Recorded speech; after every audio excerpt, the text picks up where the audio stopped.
দেখো আজকে প্রথম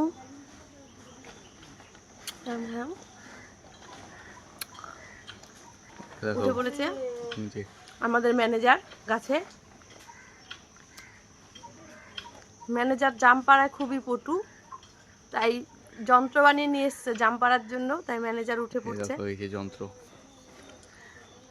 এবছর কাঁঠালও অনেক হয়েছে আমাদের, কিন্তু কাঁঠালগুলো গালা গালা, তাই আমরা ঠিকমতো খেতে পাচ্ছি না। তোমরা কে কে কাঁঠাল ভালো খাও? এই যে আমাদের কাঁঠাল গাছ, ঝড়ে পুরো মাথাটা দেখো ভেঙে গেছে। আর তার পাশেই জাম গাছ। এই যে দেখো পাশে জাম গাছ, এই যে জাম দেখা যাচ্ছে না, দেখা যাচ্ছে না, এতটাই উপরে জাম। গাছটা অনেকটাই বড়। সাবধানে। যেহেতু গাছটা অনেক উঁচুতে, তাই বেশি জাম পারতে পারিনি, তো যে কটা পেরেছি সেটাই আমরা সবার মধ্যে ভাগ করে খাচ্ছিলাম। তো সবাইকেই দেওয়ার জন্য আমি অল্প অল্প করে প্যাকেটে প্যাকেটে করছিলাম। আমরা কীভাবে জামগুলো খেলাম পরবর্তী ভিডিওতে দেখাবো। আজকের মতো টাটা।